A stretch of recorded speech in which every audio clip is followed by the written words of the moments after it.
Hey viewers, it's Kara, your host for Tuesdays on the Pagan Perspective. This is week 52, the final week of our first year as the collab, and this week's topic is Mercury Retrograde. Mercury Retrograde. Why can I not talk today?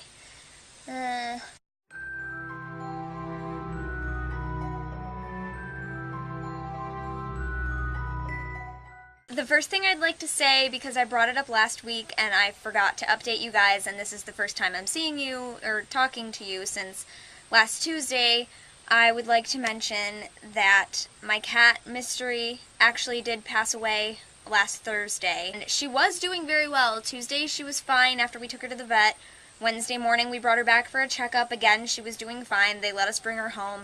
And she was perfectly fine all day Thursday. She was eating, she was going to the bathroom, she was walking around, she was doing all her normal cat things. All of a sudden, I was the only one home, and I won't give you the details or anything, but it was very sudden, and I was there for it, so I got to say goodbye, kind of.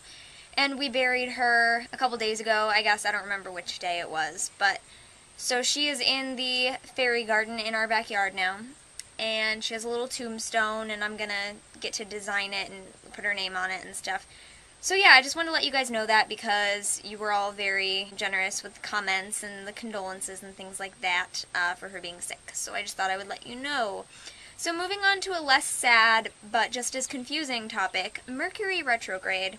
Scissors, thank you for filling in for Kyle on Monday and giving a really good background for me to start this. So Scissors already told you what Mercury Retrograde is, and that it's not really the planet moving backwards, it just looks like it, and things like that. And that it's a time when you shouldn't make big decisions because Mercury in retrograde messes up communication, transportation, just things get worded weird and garbled and confused and misunderstood. Basically, the question was, what do we do to change, or how do we handle doing magic in times like these? I don't notice Mercury retrograde, I don't think, because I don't do magic regularly enough in my life right now to notice a change in it, or to notice having to make a change. And that's actually, last Monday is the day that I proclaimed to the universe, I have decided I need to get magic back into my life daily. And the day after that, my cat gets sick. So it was really weird timing for all of it. But I've noticed that I don't do magic regularly enough to really notice if Mercury retrograde affects me, or just my daily life in general. I have not ever paid attention to it. But I did look up retrogrades for the year I was born, and Mercury was not in retrograde when I was born. So that means it should affect me, because they say that if Mercury retrograde is in the stars when you're born, you may actually prosper under Mercury retrograde instead of being messed up by it. So Mercury was not in retrograde when I was born, so it should affect me. But I've never tracked and known when it's retrograde, so I think I'm going to start doing that now to see if it really does affect me. The thing that confused me was every planet retrogrades. So why is Mercury the only one that really messes us up? And I'm telling you, I knew nothing about this, so I just learned all this. You might have known it and be like, duh, Kara, hello, that's so obvious. But I did not ever research any of this before and never paid a bit of attention to it. So, every planet retrogrades at some point. And so I looked up the times of when they do so, and Mercury happens to retrograde the most often for the shortest amount of time. Mars retrogrades the least often, and Pluto, even though technically it's not considered a planet anymore, it'll always be a planet to me anyway, retrogrades for the longest period of time. And at first I was like, why is that? And then, hello, duh, it occurred to me that their orbits are bigger, so of course it's going to be doing it for longer, and it's going to be out of, the visual range from Earth for longer. Duh, Kara, light bulb. So now I know these things. And I found this website, which I will put a link to in the bottom bar, whatever it is, which has little, animations of what retrograde looks like, just in case you don't know how it works. So I looked up what you should do for your magic during Mercury retrograde, because again, I had no idea. So what am I going to say if I don't know, right? So I looked it up, and several sources describe Mercury retrograde as being a cleaning up time. Yeah, it messes up communication and transportation and relating to people, but that's also the reason they say that, like, if you start anything new during a Mercury retrograde, it's not going to work. Or if you start a new project, it'll probably just be abandoned as soon as Mercury is direct again. And you may finish it the next time Mercury retrogrades.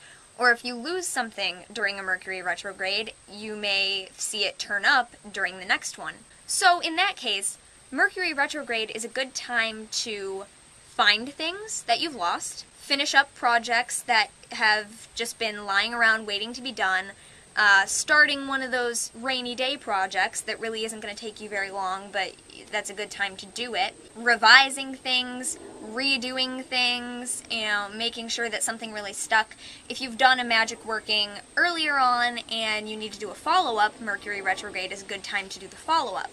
As much as it's a very confusing, annoying time for people, it's also a good time to react to things. You don't want to take any new actions, just in case the whole planetary thing makes it not come to fruition, but it's a good time to react to things. It's a good time for putting things back in order and taking a step back and looking at everything, and it's very introspective in that way. What I would do for my magic is not start anything new, but maybe just solidify something that I've done before that I really want to get across, finishing projects, things like that. I'm definitely that person that starts something and then never finishes it, so I wonder if that has anything to do with it, but I've really never paid attention.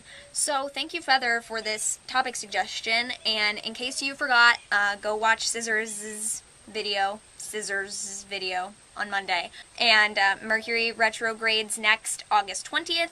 It will turn direct September 12th, and the release actually happens September 27th.